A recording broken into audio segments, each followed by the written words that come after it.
We're going to have a conversation with Mark Chen, who is the lead researcher at OpenAI, who's been in the news a lot lately. And he's the lead researcher on Dolly and Dolly 2, which is their text-to-image AI. And then after that, he and I are going to chat for a little bit, and then we're going to have Don Allen Stevenson III come up. He's an actual AI artist, a multiverse creator, and he's going to do a demonstration of some of this AI art for us. He was showing me some of it backstage. It's really, really cool. And then we're going to have a little chat with you. We'll hopefully have a little time for audience questions. So without further ado, give a big round of applause for Mark Chen from OpenAI.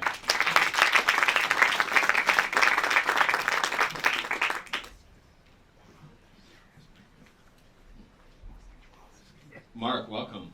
Hey, how are you doing? I'm doing great, and I'll tell you what, the reason I've been so excited about this is I gotta say that this, to me, is the most exciting kind of new technology in the AI space that we've seen really since natural language translation, in my view. You may have a different power rankings, and I probably trust yours more. When some of these tools first came out, I started rendering images of dreams that I had when I was a kid, which is really cool because I could show my kids stuff that had really only previously appeared in my mind, right? And because I'm not a very good regular artist, I can't draw. But I just, I know that I expect that many people in this room have played with these tools, and maybe they were like me at first, which is to say that I was just going crazy with these prompts but had no idea how it actually worked. And so I was wondering if you, since you've created this technology, if you can tell us a bit about how it does what it does. Cool, yeah, thank you very much. I guess I think the first point I want to make is that we really built Dolly for you. It's for people who want to bring artistic creations to life. It's why I also built it. I feel like I'm not a very artistic person by nature. That's not how people usually describe me. But yeah, I think just building this tool that lets you kind of bring what's in your imagination to life, it's really powerful. And in terms of how it works, I guess there's a long training process for it. And you can kind of imagine it as maybe a very small child that you're showing a lot of flashcards to. And each of these flashcards, it has an image and a caption on it. And you start off, you see a couple of these, you don't really know what's going on, but maybe after seeing, hundreds of millions of these, then you start seeing hey, whenever there's the word panda, I see some fuzzy animal or something that's black and white. So it forms these associations and then kind of builds its own kind of language for basically representing both language and images, and then is able to translate that into images. Yeah. How many, I want to drill down a little bit on some of that stuff. How many images is Dolly 2, for instance, trained on? Yeah, so it's on several hundred millions of images. And yeah, this is a combination of stuff that we licensed from partners and also stuff that's publicly available. And how were all those images tagged? You said the flashcard, and a key part of the flashcard bit is that there's text saying, tree, panda, whatever it is. Yeah. How does it do that? Yeah, so I guess a lot of just natural images on the web, they have captions associated with them. I think a lot of the partners that we work with, they also provide, data with maybe creator kind of annotated text, describing basically what's in the image. And then, it doesn't just, these tools are so powerful that it's not all they do is you say tree and it blurts out a picture of a tree, right?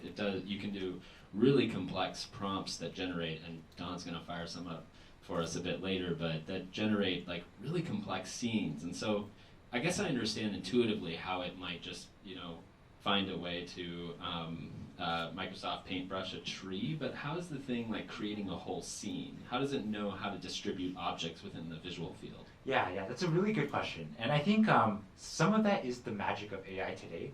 These systems, when you train them, even on individual objects, it knows what a tree is, it knows what a dog is, but it's able to combine things in ways that it hasn't seen in the training set before. So if you ask for a dog wearing a suit behind a tree or something, it's able to synthesize all of these things together. And I think that's part of the magic of AI, that you can kind of generalize beyond what you trained it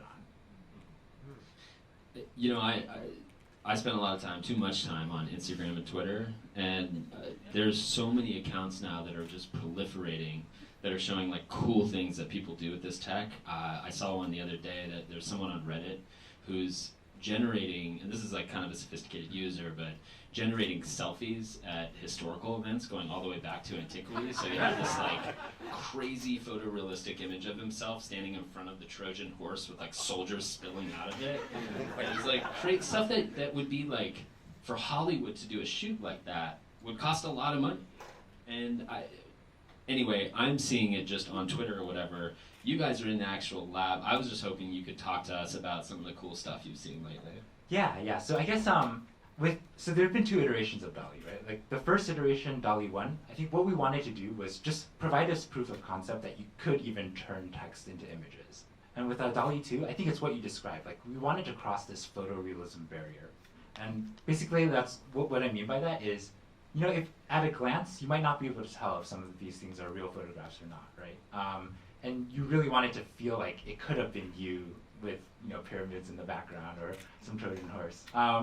And yeah, I guess it's just been insane to be along the ride. I think it's not ever like a step function for us. Like developing in the lab, you kind of think it's not that great, and then over time it gets a little bit better and a little bit better.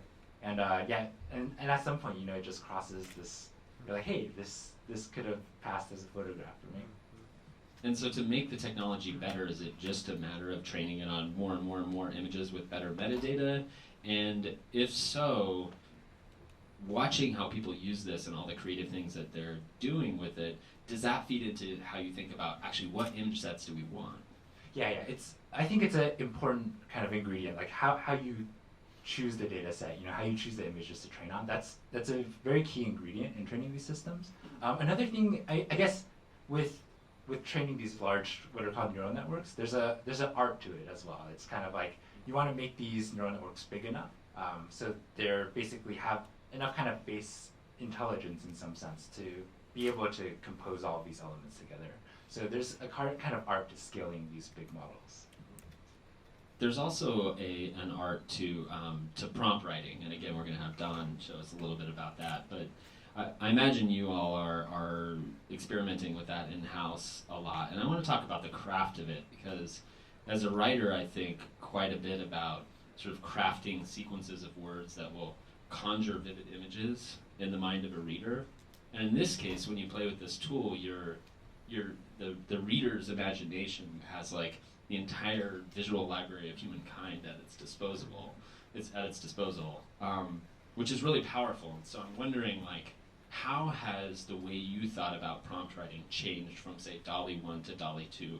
What are the new innovations besides just like describing the scene, slapping like a particular style on it? What's happening in that space? Yeah. So I guess even up to DALL-E 2, a lot of the ways people induced image generation was it would just have a very short one-sentence description. But this has kind of grown into a life of its own. Like people are now tacking like like the mood that they want, like very specific details, like even the textures they want. And it turns out the model can kind of pick up on all of these things and make very subtle adjustments to. And I think it's really about personalization, right? Like all of these adjectives that you're adding, it helps you basically personalize the output to what you want. And so I think it makes sense that prompts have grown in length and kind of in specificity. It's a tool to make people kind of create the content that they want for themselves. How long are the longest prompts? I think they could be several paragraphs now, like I would guess several hundreds of words. Yeah. Is there, like, again, going back to the prompt writing, was there a point when you saw people out in the world or in the lab kind of doing something different with prompt writing that you're like, whoa, we never thought of that? Yeah. I mean, I think a lot of this process is just kind of feedback from the community as well, right? We produce these models. We see, the amazing community, both research and artist community around it. They build, they find very creative ways of using it. It feeds back in, and we're just like, wow, all these things are amazing. Yeah, like I would say more things, with DALL-E, like we've discovered post-release than kind of pre-release. We talked about artistic styles in this, and of course there are a lot of contemporary artists that have been upset by this technology because, when I was messing around generating my dreams, there's a Swedish artist, contemporary artist named Simon Stålenhag, who has a style that I love, and so I slapped his name on the end of it, and indeed, it just it transformed the whole thing into this beautiful Simon Stålenhag style image. And I did feel a pang of guilt about that, you know? I was like, I almost wish that it was like kind of a Spotify model where like I play the song and, you know, it's a few pennies, but it's something. And I just wonder, but then there's another way of looking at that, which is just kind of like, hey, too bad, like the entire history of art is about mimicking the style of masters and remixing pre-existing creative styles.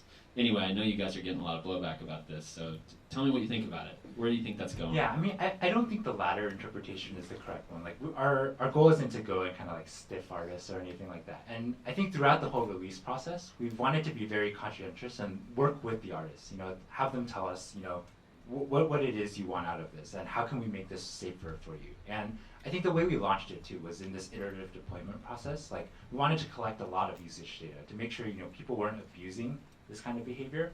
And I think going forward, you know, we want to make sure we continue to work with artists and have them provide feedback. And, you know, there's a lot of solutions that are being floated around in this space, right? Like, of course, just kind of like potentially disabling, you know, the ability to generate in a particular style.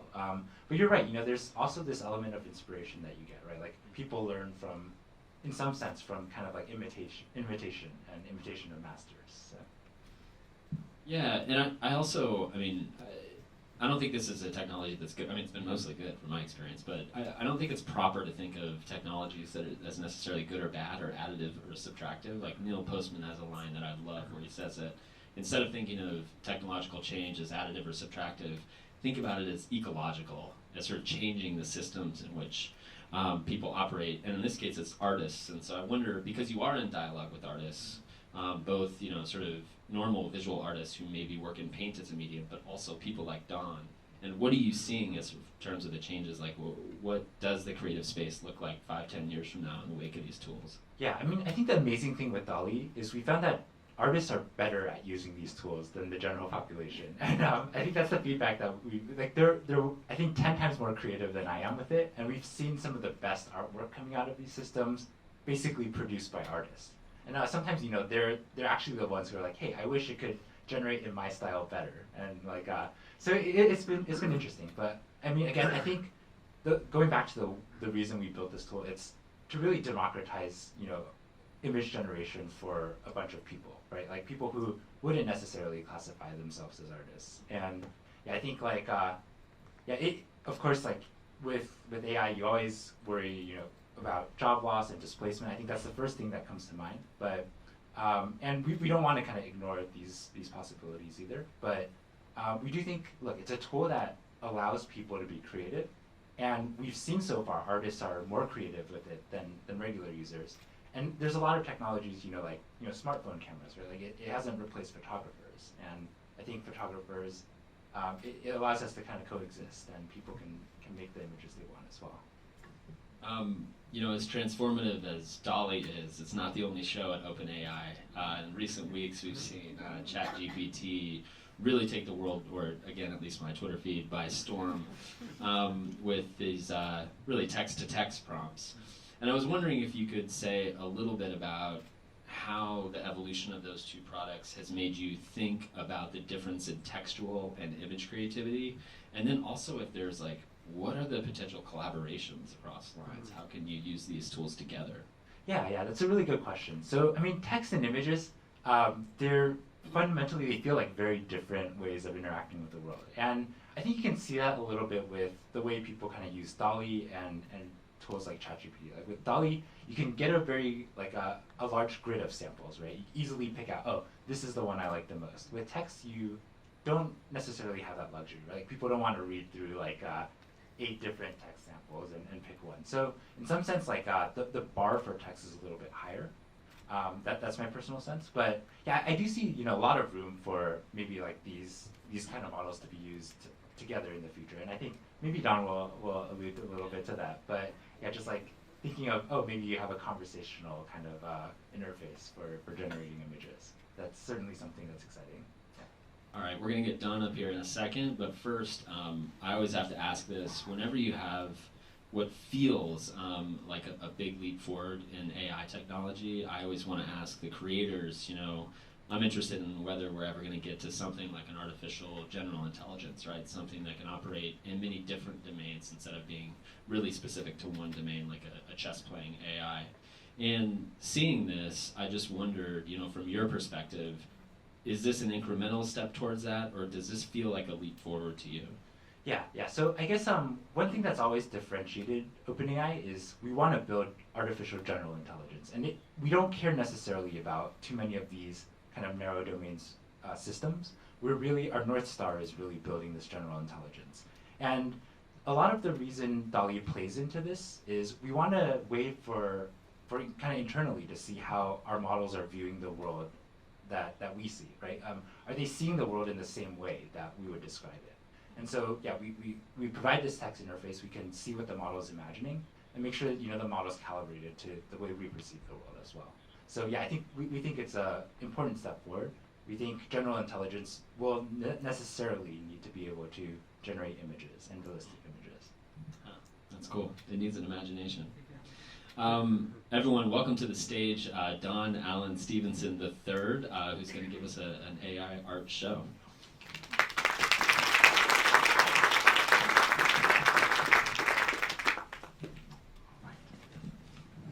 I'm already mic'd, I forgot about that.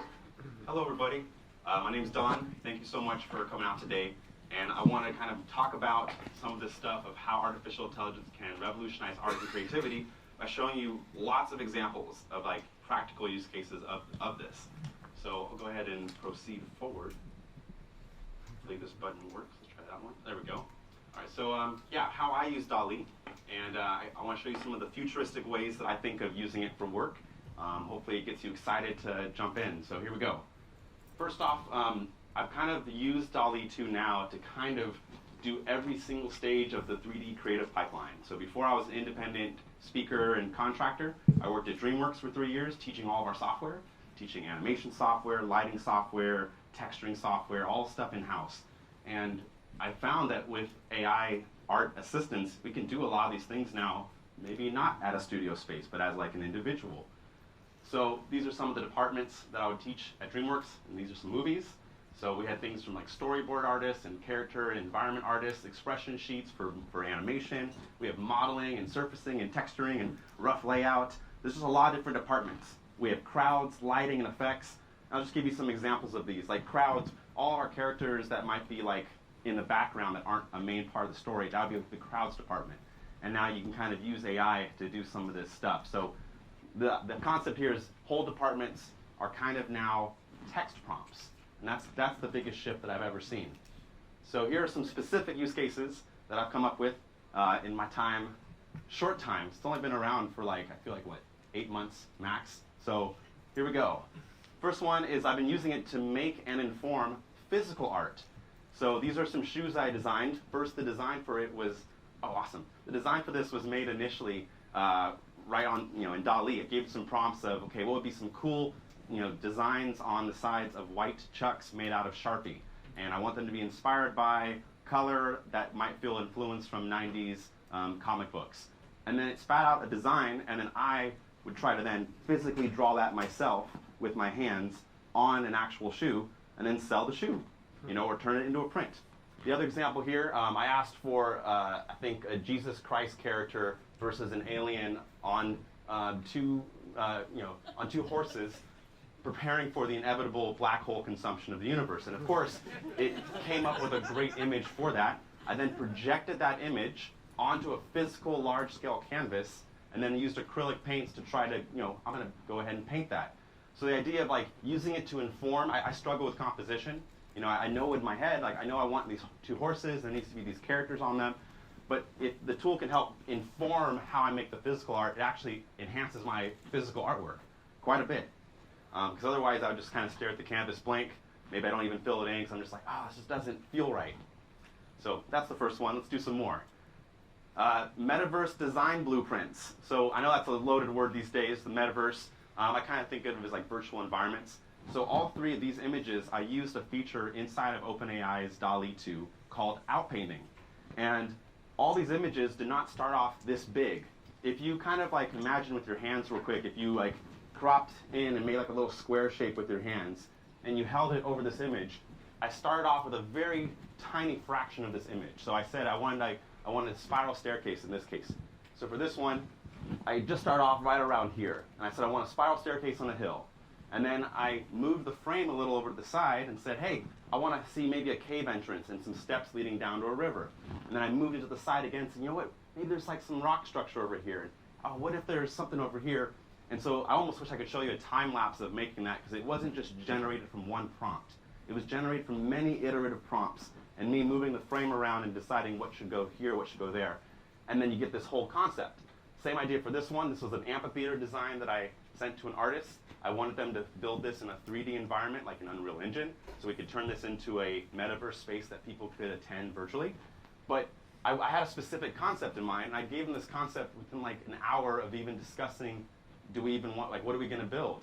And I was able to, assist with that whole process by having reference artwork that was very close to what I want the output to finally be. And the same idea for that one. I was thinking of some outdoor metaverse environments.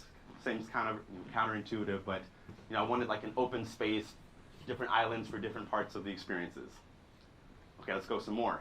AR outfits. I think of AR as augmented reality, and so I do a lot of digital fashion, and so I've done some stuff like for Little Nas's team for some of their virtual outfits. But lately, I've been using AI to help assist with the design process of fashion, so I can give it words like, cyberpunk aesthetic mixed with retro future pop. And I want it to be on a leather jacket, and all of a sudden it starts spitting out these designs, and I can do drawovers on them. This, for example, I asked for it to make a cool stamp on the back of this jacket, and I looked for basically, what does a punk rock unicorn look like? And it was like this, and it just makes up some language for now, but I'm guessing that'll get fixed in a future version. No stress on that. We've got Racinko, Quorum, I don't know, but it thinks that means punk rock unicorn. All right, so moving on to the next one, we have storyboarding. Now this is a big one. A lot of our films that I've worked on in studios, we start off storyboarding the concepts, and then we put those storyboards in front of segmented audiences and try to get that feedback of, is this the right story? Does it follow through?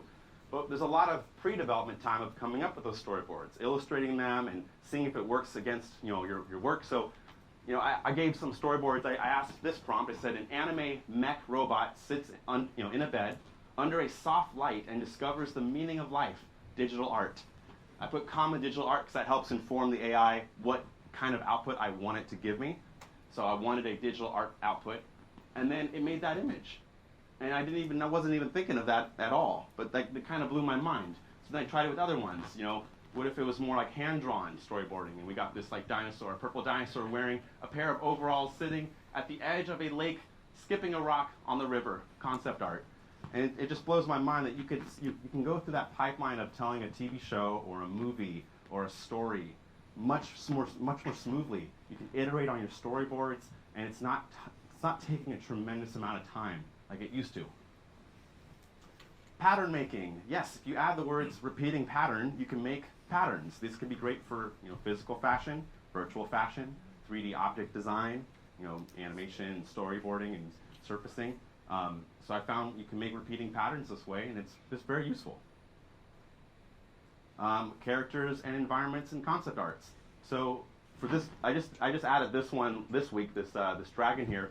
I try to use some of the same references that I saw in our storyboards for How to Train Your Dragon, and it came up with these. So I said like a Viking world, concept art with dragons that kind of protect the village, and I can see like this might not be far off from what I would see our artists making for the very same movies. And it's so cool that that's possible now.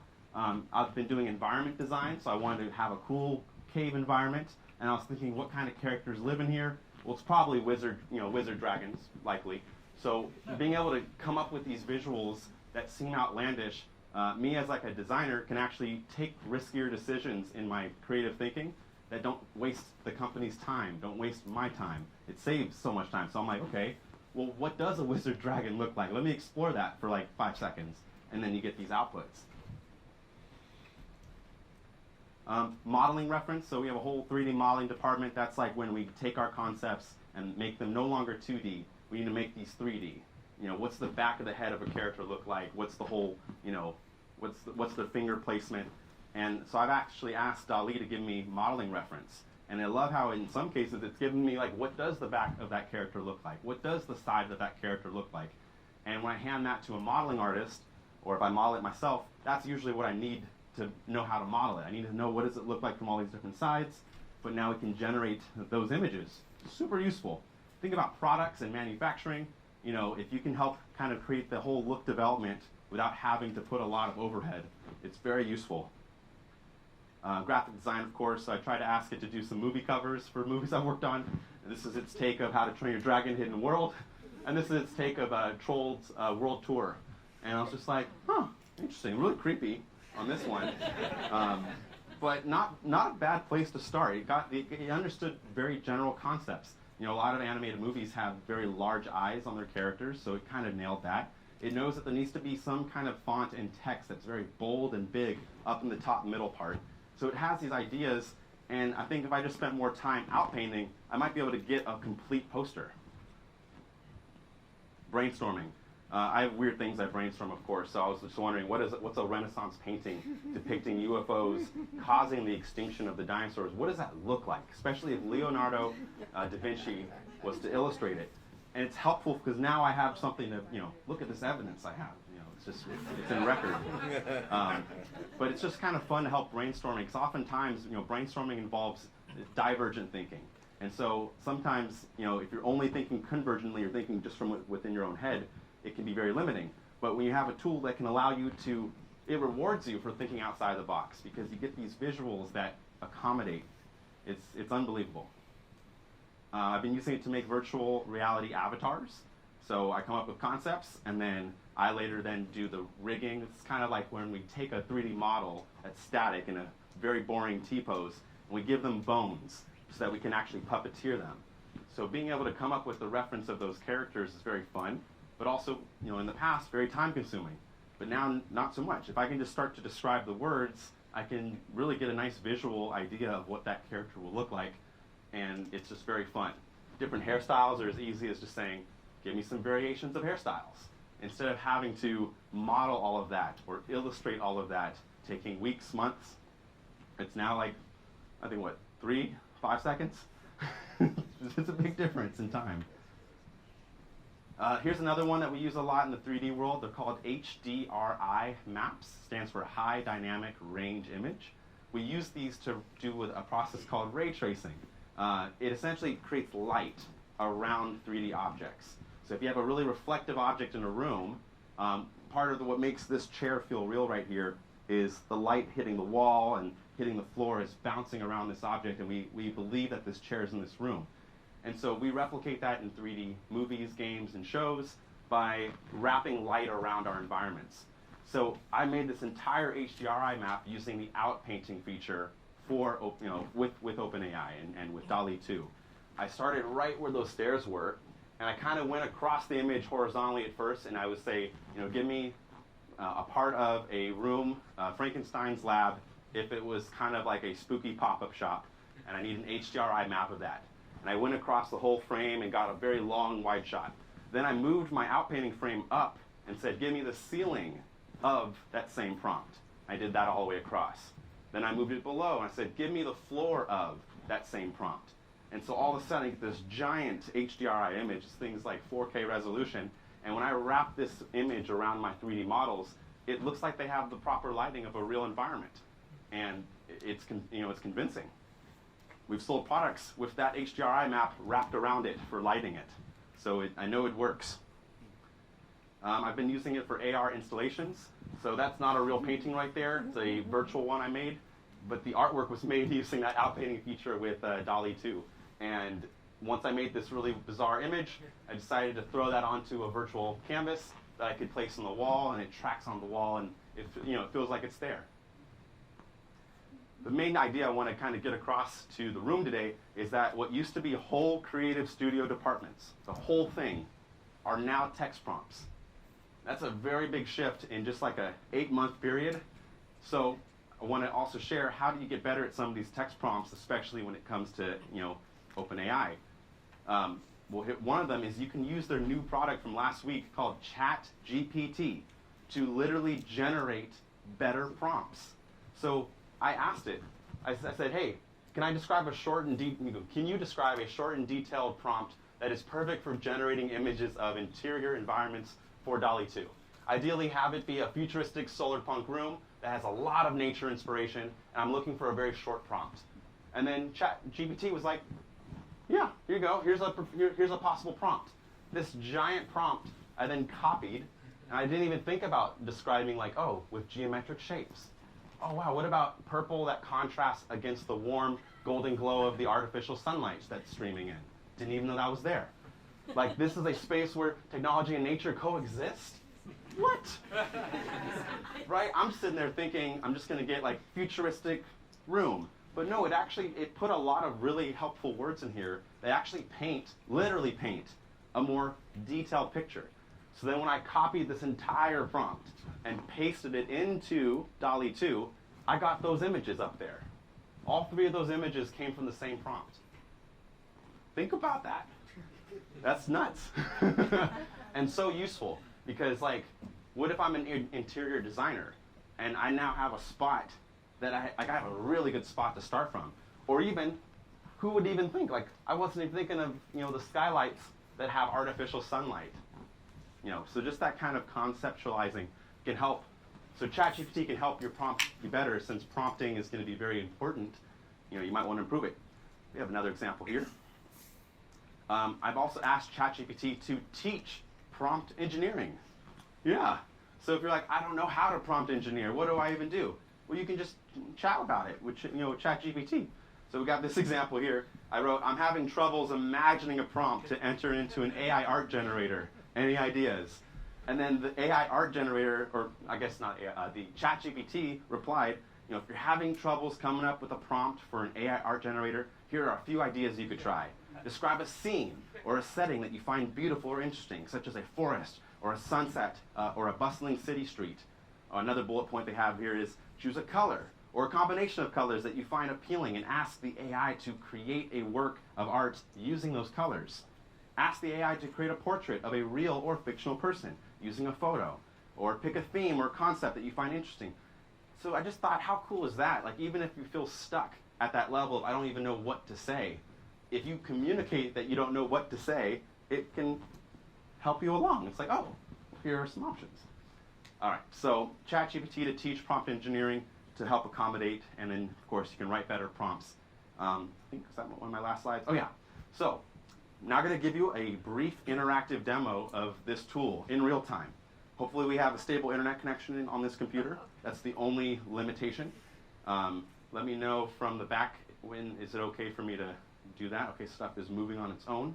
It's not AI. I believe it's a human operating the computer. Okay, cool. Looks like we're in. So this is the interface today. And with all things that are iterative, it's likely to change.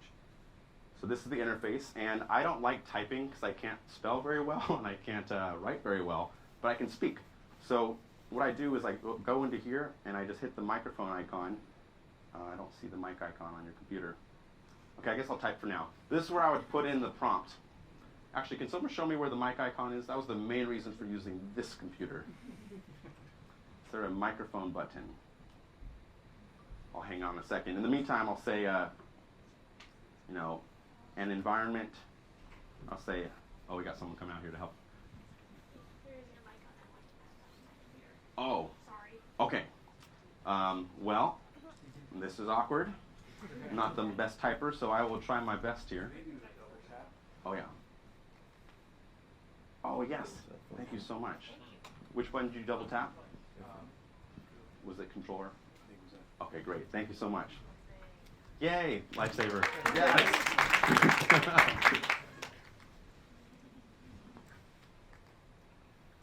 on. Any luck? And let's see. I don't see it working. How did you just hit control twice? Sorry about that. FN double tap. Function. Yeah. Oh, function twice.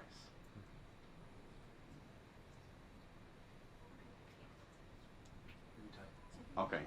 Because of the way we have it set up with screen mirroring, the mic isn't going to work. Oh, okay. If you want, you can say, and I can type Yes, let's do that. Thank you. So I want to start off with imagine a large space that has lots of lush green trees, shot with a wide-angle camera, comma, 24mm lens. Great. If you could hit generate. So now we just wait a few seconds, and as you're waiting, it gives you some prompts of other things that have been generated with the prompts. So you can see, like, oh, a fortune-telling Shiba Uno, reading your fate in a giant hamburger, or a photo of a white fur monster standing in a purple room. And so it's kind of giving you a little bit of inspiration while you're working on it. So let's see what we get. We get 4 images. Look at these. Now, I'll jump into here now. So when we look at these, look at how remarkable the detail is. If no one told me, I might think that's a photograph of a beautiful park that I might want to visit. And hit the side arrow. It's a nice like upper view of like a campsite. And so at this point, as like a creator using this tool, I can kind of start playing and imagining very early on in the process, but I'm having real life visuals that can help accommodate that. Now let's say I go to the back button here, and of these 4 images, I love them all, but maybe the one that was closest to my interest was this last one. When we click on it, take a look at this button right here. They have a button called Variations. If you tap this button, it gives you 4 variations that are very similar to that last image. So now that's how I was getting those other colored rooms, and where it changes the environment a little bit, or might change the camera angle a little bit. And so that just having a little button right there to get your variations. Oh yeah, panda, panda, mad scientist. Oh, so look at these variations. Now they're all very similar, right? And that's maybe what I want. But you see how this one has like a more distinct tree on the left side there, and we go to the next frame. Now it's gone. It almost inversed a little bit.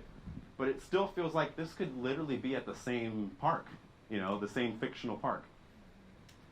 Now, if one of these images was great, but I would love to see more things added to it, they have this button here called Edit. So it's kind of like Photoshop, except imagine not having to go Photoshop. You could just do it right here. So if I click on Edit, it pulls up this frame, and your cursor is live and active, and I could go and erase part of this image. So let's say, I don't want this to just be a random spot. I'm going to maybe I want something here. So I'm going to erase a big chunk of the image, and it's okay for it to be kind of rough because it uses some really cool AI to fill in the blanks. So from the audience, what's something that you would love to see here at the park? A lake. Kids playing. I heard a lake of kids playing. Let's do both. So can I have you type again? So kids playing in a lake.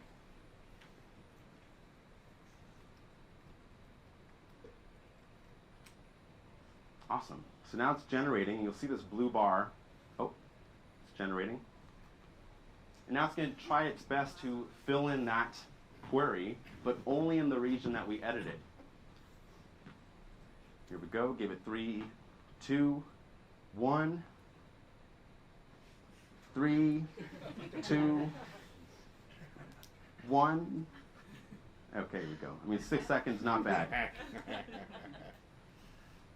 In the past, it would take weeks to to go plan out a photo shoot, and now it's like something you can do in a few seconds to get the image close to what you're looking for.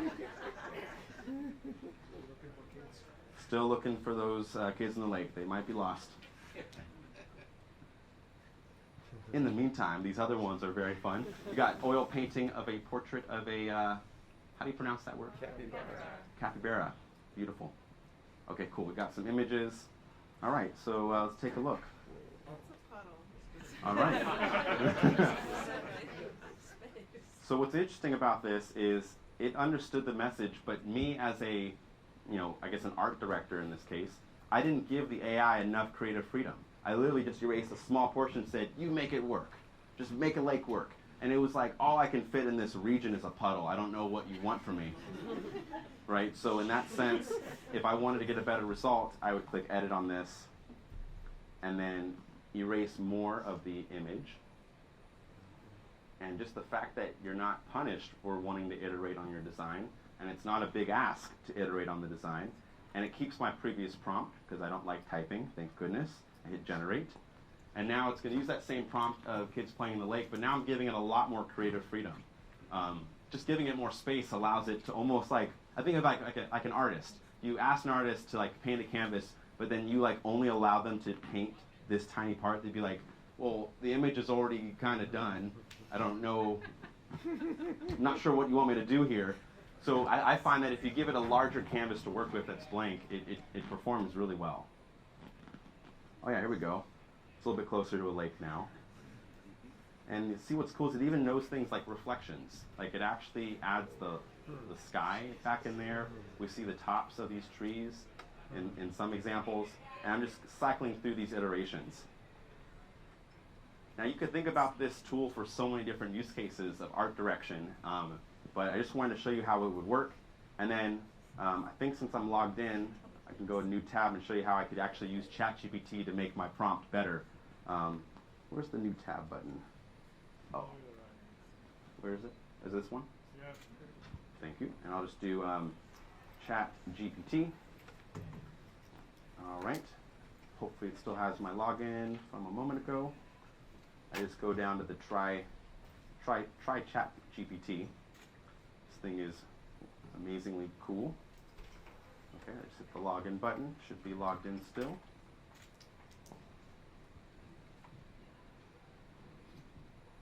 Okay, and then, oh, awesome, we're in. So I want it to do a better job at the prompt I gave it. Can I have your help typing again? Can I say, describe a detailed park with a beautiful lake for kids to play in.